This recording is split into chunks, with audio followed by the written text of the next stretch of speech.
ఈ ఏడాది రుతుపవనాలు సకాలంలోనే పలకరించాయి. అయినా సరిపడా వర్షాలు లేవు. అడపాదడపా కురుస్తున్న వర్షాలకు అక్కడక్కడ వరి నారు మడులు పోసుకున్నారు. అయితే వరి సాగు సమయం దగ్గర పడుతుండడం, మరోవైపు నారుమడులు పోయలేకపోయిన రైతులు నేరుగా వెదజల్లే పద్ధతిలో వరి సాగు చేసుకోవాలని రైతులకు శాస్త్రవేత్తలు సూచిస్తున్నారు. నేరుగా వెదజల్లే పద్ధతి గాని డ్రమ్ సీడర్తో కానీ వరి సాగు చేస్తే కూలీల సమస్యను అధిగమించడమే కాకుండా తక్కువ పెట్టుబడితో 10 రోజుల ముందుగానే పంట చేతికి వస్తుందని చెబుతున్నారు.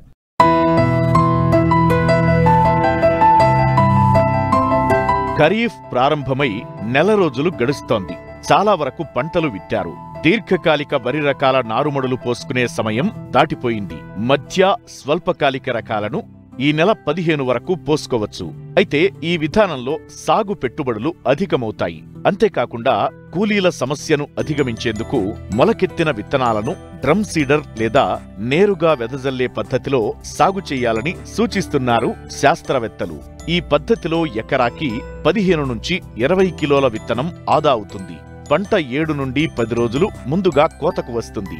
నారు పెంపకం, నారు పీకడం, నాట్లు వేసే పని ఉండదు. కాబట్టి సాగు ఖర్చు ఎకరానికి 2500 నుండి 3000 వరకు తగ్గుతుంది. అయితే మొక్కల సాంద్రత సరిపడా ఉండటం వలన దిగుబడి 10% నుంచి 15% వరకు పెరుగుతుంది. తక్కువ సమయంలో ఎక్కువ విస్తీర్ణంలో విత్తుకోవచ్చు.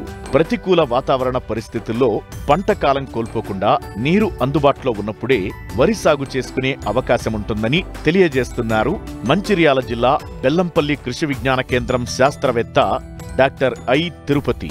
మనకు డైరెక్ట్గా వెదజల్లే పద్ధతి ద్వారా గనక మనము ఇటువంటి పరిస్థితులలో గనక మనము వరిని సాగు చేస్తున్నట్లయితే మనము తగిన సమయంలోనే మంచి దిగుబడులను సాధించుకోవచ్చును.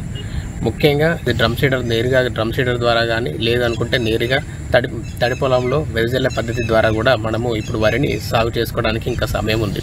కానీ ముఖ్యంగా ఈ సమయంలో మనం ఎంచుకునే రకాలు కేవలము మధ్యకాలిక మరియు స్వల్పకాలిక రకాలు, అంటే 130 నుంచి 135 రోజుల రకాలు, లేదంటే 120 నుంచి 125 రోజుల్లో పంట చేతికొచ్చే రకాలను ఎంపిక చేసుకుంటే మనకు తగిన సమయంలోనే పంట దిగుబడి మరియు పంట కోత అనేది కూడా తగిన సమయంలోనే జరిగిపోయి నెక్స్ట్ మనకు వచ్చే యాసంగి పంటకు మనకు ఈ వేరే పంట వేసుకోవడానికి అనుకూలమైన సమయం అనేది దొరుకుతుంది. ముఖ్యంగా మనకు ఈ మధ్యకాలిక రకాలను చూసుకున్నట్లయితే మనకు ఈ జగిత్యాల మసూరి కానీ, పొలాస ప్రభ కానీ, విజేత, భద్రకాళి, వరంగల్ వరి 1 వంటి ఇటువంటి రకాలను మనము ఈ మధ్యకాలిక రకాలుగా సాగు చేసుకోవచ్చును.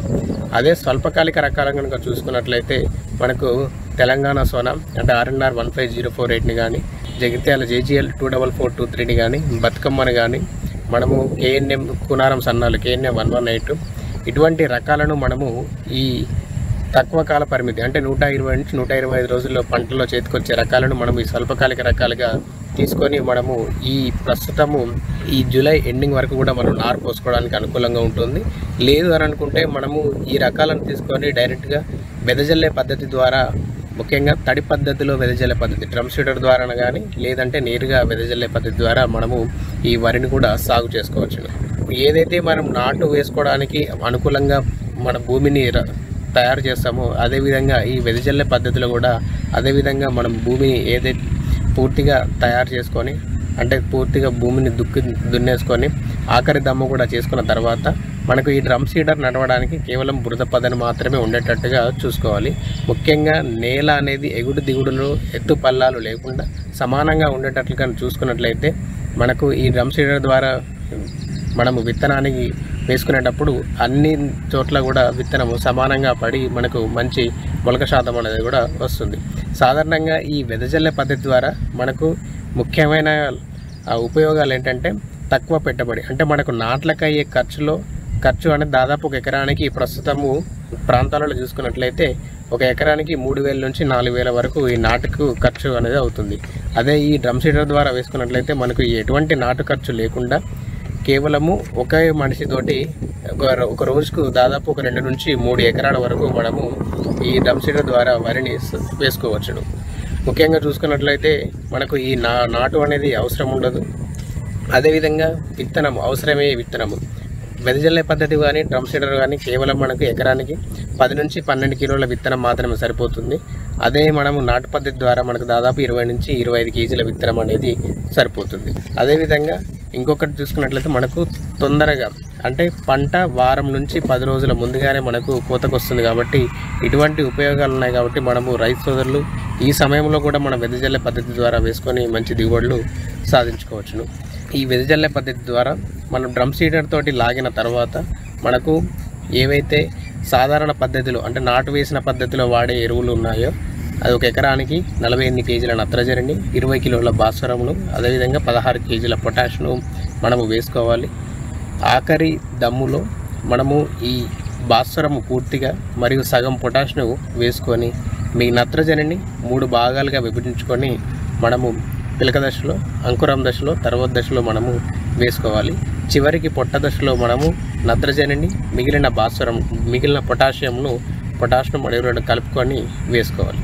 వెదజల్లే పద్ధతిలో కలుపు యాజమాన్యంతో పాటు ఎరువుల యాజమాన్యం కూడా చాలా కీలకం. అయితే భూముల్లో భాస్వరం శాతం అధికంగా ఉండటం వలన కేవలం ఆఖరి దుక్కిలో మాత్రమే వేసుకోవాలి. సిఫార్సు చేసిన మేరకే ఎరువులను వాడాలి.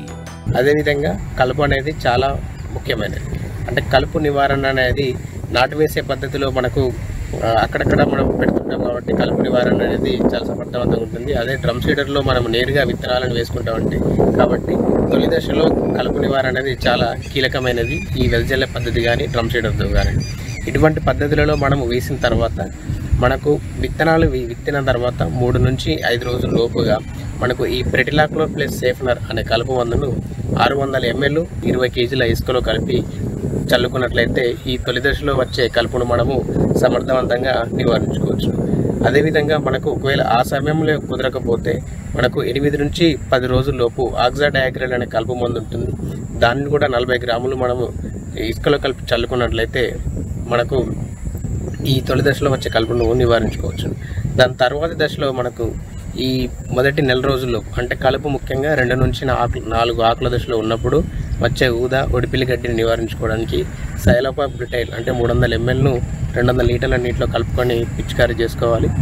లేదనుకుంటే మనకు ఈ బిస్పైరిబ్యాక్ సోడియం వెడల్పాకు మరియు గడ్డి జాతి రెండింటిని నివారించుకోవడానికి బిస్పైరిబ్యాక్ సోడియం నామినీ గోల్డ్ను మనము 80 నుంచి 100 ml ఒక ఎకరానికి కనుక పిచికారీ చేసుకోవచ్చు. అలా కాకుండా మనకు కొత్త రకం కలుపు మందులు కూడా మనకు మార్కెట్లోకి అందుబాటులో వచ్చాయి. అందులో చూసుకున్నట్లయితే మనకు పెనాక్జులం ప్లస్ సైలోపాబ్యూటైల్ ఈ 900 ml ఒక ఎకరానికి వాడుకోవాలి. లేదంటే మెట్సల్ఫ్రాన్ విత్తాల్ ప్లస్ క్లోరిమిరాన్ విత్తాల్ దీనిని మనము 80 గ్రాములు ఒక ఎకరానికి కనుక మనము 200 లీటర్ల నీటిలో కలిపి పిచికారీ చేసుకున్నట్లయితే మనకు ఈ 20 నుంచి 30 రోజుల్లో వచ్చే కలుపును కూడా పూర్తిగా సమర్థవంతంగా నివారించుకోవచ్చును. ఈ వెదజల్లే పద్ధతి మరియు డ్రమ్ సీడర్లో ముఖ్యంగా మనం ఎంచుకునే రకాలను చూసుకున్నట్లయితే అవి కొంచెం పొట్టిగా ఉండి వేరు దృఢంగా ఉండే రకాలను కనుక మనం ఎంచుకున్నట్లయితే మనకు తర్వాతి దశలో ఒకవేళ మనకి ఎక్కువ గాలులు వచ్చినా, ఎక్కువ వర్షాలు పడినా కూడా, మనకు అకాల వర్షాలు వచ్చినా కూడా అవి తట్టుకొని నిలబడి ఉండేటువంటి రకాలను ఎంచుకొని మనము ఈ వెదజల్లే పద్ధతి ద్వారా ఈ సమయంలో కూడా మనము వేసుకొని అధిక దిగుబడులను సాధించుకోవచ్చు.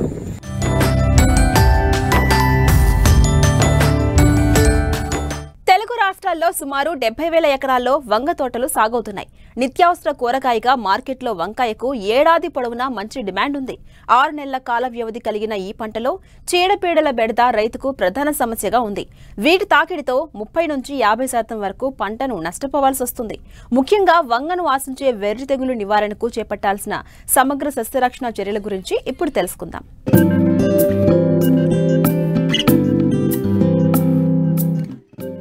వంగ తోటలను ఖరీఫ్లో జూన్, జులై మాసాల్లో నాటుతారు. ప్రస్తుతం కొన్ని ప్రాంతాల్లో నాటగా మరికొన్ని ప్రాంతాల్లో నాటడానికి సిద్ధమవుతున్నారు. అయితే ఈ పంటకు తొలి దశ నుండే చీడపీడల బెడద ఎక్కువ ఉంటుంది.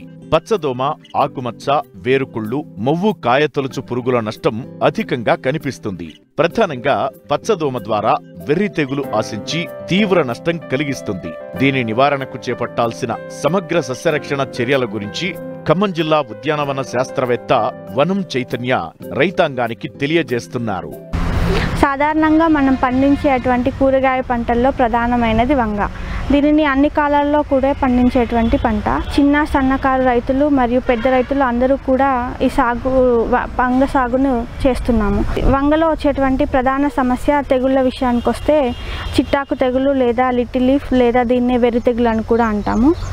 ముఖ్యంగా ఈ తెగులును ఆశించేటువంటి మైకోప్లాస్మా వంటి సూక్ష్మజీవుల వల్ల దీనిని పచ్చదోమ ద్వారా వ్యాప్తి చెందుతుంది. ప్రధానంగా లక్షణాల విషయానికి వస్తే మనము తొలి దశలో దీనిని గమనించినట్లయితే ముఖ్యంగా ఆకులు, లేత కొమ్మలు, చిగుర్లు మరియు పూ మొగ్గలపైన గమనించవచ్చు. పూ మొగ్గలు ఒకవేళ ఉన్నప్పుడు అవి కాయలుగా మారకపోవడం మనం గమనించిస్తాం. ఒకవేళ ఈ తెగులు ఉధృతి ఎక్కువగా ఉన్నప్పుడు మనం పూర్తి చెట్టు పైన కూడా దీని తీవ్రత అనేది మనం గమనిస్తాము. ఆకులు సన్నగా చిన్నగా పాలిపోయి గుబురుగా ఏర్పడతాయి. కొమ్మలు కూడా చిన్నగా సన్నగా ఉంటాయి. వచ్చినటువంటి మొక్కకి పువ్వులు కానీ కాయలు కానీ మనం గమనించక మొక్క గొడ్డుబారిపోయి ఉండడం అనేది గమనిస్తాము. ఈ విధమైనటువంటి లక్షణాలు ఉన్నటువంటి మొక్కలను మనము ప్రధాన పొలంలో గమనించినట్లయితే వెంటనే మనము దాన్ని పీకి నాశనం చేయాలి. దీని యొక్క నివారణ విషయానికి వచ్చినట్లయితే నారుమడి దశ నుంచి దీనిని మనము నివారించుకోవడం అనేది తప్పనిసరి. మనం నారు తీసే వారం రోజుల ముందు కనుక 40 చదరపు మీటర్ల నారుమడిలో 100 గ్రాముల ఫ్యూరడాన్ గుళికలను వేసుకొని కొంతవరకు నివారించుకోవచ్చు. లేదు మనము నారుమడి నుంచి నారు తీసినటువంటి నారుని 1 గ్రామ్ టెట్రాసైక్లిన్ ద్రావణం లీటర్ నీటిలో కలిపినటువంటి ద్రావణంలో ఈ నారు యొక్క వేర్లను ముంచుకొని తీసి దీనిని ప్రధాన పొలంలో నాటినట్లయితే కొంతవరకు వెర్రి తెగులు అనేది ఆశించకుండా మనం కాపాడుకోవచ్చు. ఇంకా ఉధృతి ఎక్కువగా ఉన్నప్పుడు మనము ఈ రసాయనిక పురుగు మందుల పిచికారీ విషయానికి వస్తే ఈ పచ్చదోమ వ్యాప్తిని అరికట్టడానికి ముఖ్యంగా మనము మెటాసిస్టాక్స్ 2 మిల్లీలీటర్లు లీటర్ నీటికి లేదా ఇమిడాక్లోప్రిడ్ 0.3 మిల్లీలీటర్లు 1 లీటర్ నీటికి కలిపి పిచికారీ చేయాలి. లేదా ఈ మధ్య కాలంలో బీటా సైహలోత్రిన్ మరియు ఇమిడాక్లోప్రిడ్ కలిసినటువంటి రసాయనిక మందును 0.4 మిల్లీలీటర్లు 1 లీటర్ నీటికి కలిపి పిచికారీ చేసి ఈ తెగులు యొక్క వ్యాప్తిని కొంతవరకు మనము తగ్గించుకునే అవకాశం ఉంటుంది. మనము పైన చెప్పినటువంటి రసాయనిక మందుల్ని ఒక 10 రోజుల నుంచి 15 రోజుల వ్యవధిలో మనము దీన్ని తిరిగి పిచికారీ చేసుకున్నట్లయితే కొంతవరకు తగ్గించుకోవచ్చు. ముఖ్యంగా వెర్రి తెగులు వచ్చేసి మన మనుషుల ద్వారా కూడా వ్యాప్తి చెందే అవకాశం ఉంటుంది. ఎవరైతే కాయలు కోయడము మరియు మొక్కలకు అంతర్కృషి చేయడం వంటి పనులు చేసేవాళ్ళు ఈ వెర్రి తెగులు సోకినటువంటి మొక్కలను ముట్టుకొని మరి ఇతర మొక్కలకి పట్టుకున్నప్పటికీ ఈ తెగులు అనేది మనుషుల ద్వారా కూడా వ్యాప్తి చెందే అవకాశం ఉంటుంది. అంతేకాకుండా ఈ పచ్చదోమకి ఆశ్రయం ఇచ్చేటువంటి కలుపు మొక్కలు మన చెట్ల మధ్యలో కానీ లేదంటే గట్ల పైన కానీ లేకుండా మనం పొలం అంతా కూడా శుభ్రంగా ఉంచుకున్నట్లయితే కొంతవరకు వెర్రి తెగులు రాకుండా ఆపే అవకాశం ఉంటుంది. తక్కువ సమయంలో పంట చేతికొచ్చే వంగకు మార్కెట్లో మంచి డిమాండ్ ఉంది. అయితే రైతులు మేలైన యాజమాన్య పద్ధతులు పాటించినట్లయితే మంచి దిగుబడిని సాధించవచ్చు.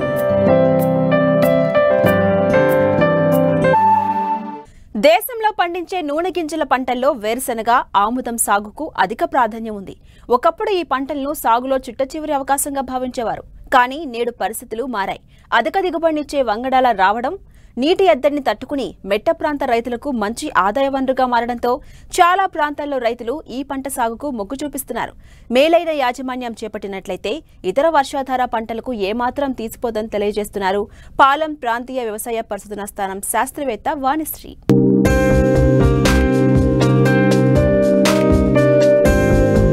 వేరుశెనగ, ఆముదం పంటల సాగు విస్తీర్ణం ఏయేటికాయేడు పెరుగుతూనే ఉంది. ముఖ్యంగా ఆముదం 2 తెలుగు రాష్ట్రాల్లో దాదాపు 3 లక్షల హెక్టార్లలో సాగవుతోంది. తెలంగాణలో మహబూబ్ నగర్, నల్గొండ, రంగారెడ్డి, కరీంనగర్ జిల్లాల్లో సాగుతుండగా ఆంధ్రప్రదేశ్లో కర్నూలు, అనంతపురం, ప్రకాశం జిల్లాల్లో దీని విస్తీర్ణం ఉంది. ఆముదం నూనెను వైమానిక రంగంలో, జెట్, రాకెట్ పరిశ్రమల్లో లూబ్రికెంట్ గాను, పాలిష్లు, ఆయింట్మెంట్లు, మందుల తయారీలోనూ, డీజిల్ పంప్సెట్లలో డీజిల్ కు ప్రత్యామ్నాయ ఇంధనంగా ఉపయోగిస్తున్నారు. సబ్బులు, డిటర్జెంట్లు వంటి వాటిల్లో కూడా వాడుతుండడంతో దేశంలో ఆముదం పంటకు ప్రాధాన్యత పెరిగింది. ఈ పంట ఉప ఉత్పత్తుల వల్ల భారతదేశానికి ఏటా 5,000 కోట్ల విదేశీ మారక ద్రవ్యం లభించడం విశేషం. అయితే ఈ ఖరీఫ్లో ఋతుపవనాలు సమయానికి వచ్చినా తరువాత వర్షాలు ఆలస్యమయ్యాయి. ఏ పంటలు విత్తని ప్రాంతాలలో ఆముదం, వేరుశనగను జూలై చివరి వరకు విత్తుకోవడానికి సమయం ఉంది. మురుగునీరు నిల్వ ఉన్న భూములు, చౌడు భూములు తప్ప అన్ని నేలలు ఈ పంట సాగుకు అనుకూలం. అయితే వర్షాధారంగా సాగు చేసే ఈ పంటల్లో కొన్ని మెళకువలు పాటిస్తే మంచి దిగుబడులను తీయవచ్చని చెబుతున్నారు పాలెం ప్రాంతీయ వ్యవసాయ పరిశోధనా స్థానం శాస్త్రవేత్త వాణిశ్రీ.